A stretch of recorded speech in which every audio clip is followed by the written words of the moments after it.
साथियों, आज की क्लास में हम समझेंगे प्रवाह 2 ब्रिज कार्य पुस्तिका गणित कक्षा 6 एवं 7 के अंतर्गत आकलन 9 जो पेज नंबर 76 पर है। चलिए शुरू करते हैं। आकलन 9 पहला सवाल है, दी गई संख्याओं को निकटतम 1000 तक सन्निकटित करें। हमें निकटतम 1000 तक सन्निकटित करना है। यह 5432, तो ये 5000 के पास में है, तो यहाँ 5000 लिखेंगे। ख है 80740, तो ये 81000 के पास में है, 81000 लिखेंगे। ग है 91201, तो ये है 91000 के पास में है, तो यहाँ 91000 लिखेंगे। सवाल नंबर 2, दी गई संख्याओं को निकटतम दशांश तक सन्निकटित करें। दशांश यानी ये वाला जो दशमलव के पहला वाला स्थान है, यह दशांश होता है, इसके पास में सन्निकटित करना है।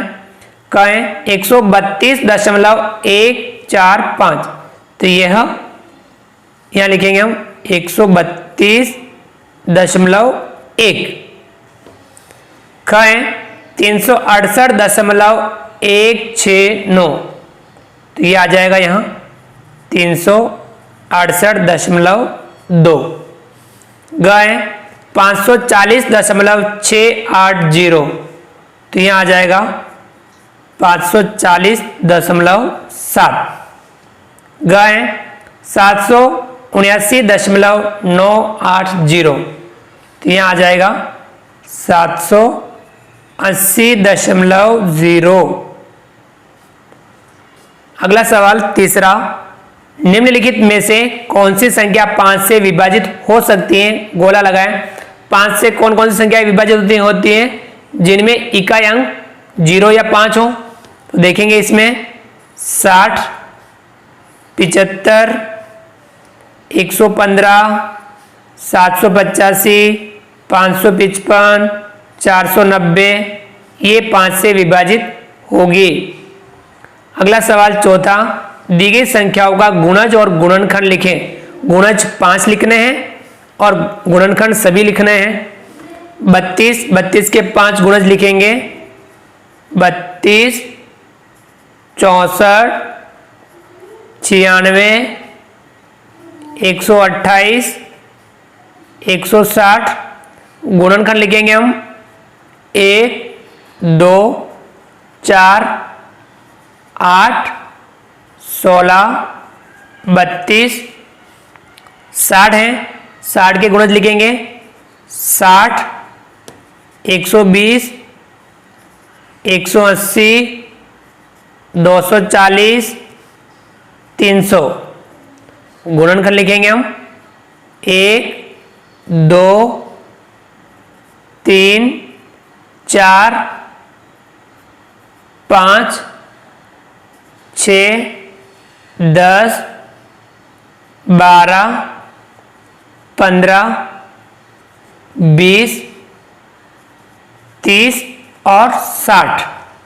ये इसके गुणनखंड हैं। चलिए आगे बढ़ते हैं। सवाल नंबर 5, निम्न के सार्वक गुणनखंड ज्ञात करें। क है 27, 90 और 15। इनके सार्वक गुणनखंड ज्ञात करेंगे। तो हम 27 के गुणनखंड 1, 3, 9 और 27। 90 के गुणनखंड 1, 2, 3, 5, 6, 9, 10, 15, 18, 30, 45 और 90। 15 के गुणनखंड 1, 3, 5, 15।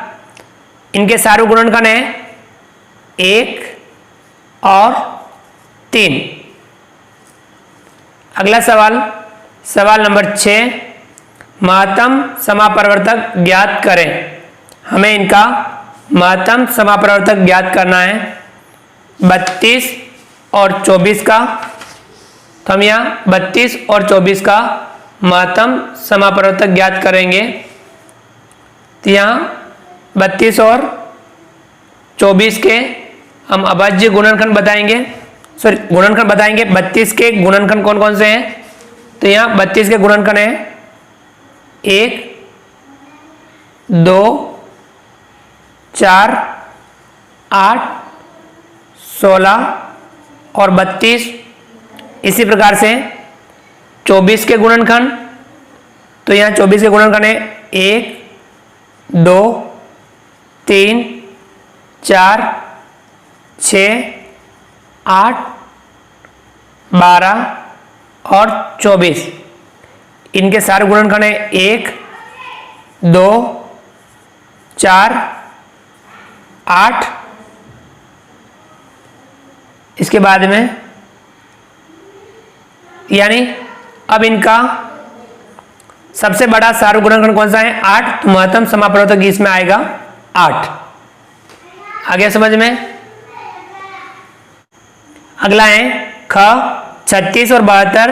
तो हम यहाँ 36 के गुणनखंड लिखेंगे 1 2 3 4 6 9 12 18 36 और इस प्रकार से 72 के गुणनखंड लिखेंगे 1 2 3 4 6 8 9 12 18 24 36 और 72।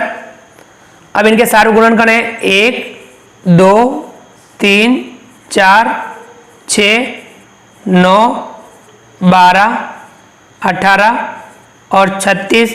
सबसे बड़ा सारा गुणनखंड है इसमें 36। तो महत्तम समापवर्तक इसमें आएगा 36। अगला सवाल 7वां 50 से 100 तक संख्याओं में जो संख्या भाज्य नहीं है उस पर गोल घेरा लगाएं। यानी अभाज्य संख्याओं पे हमें गोल घेरा लगाना है। तो इसमें अभाज्य संख्या है 53 59 61 67 71 73 79 83 89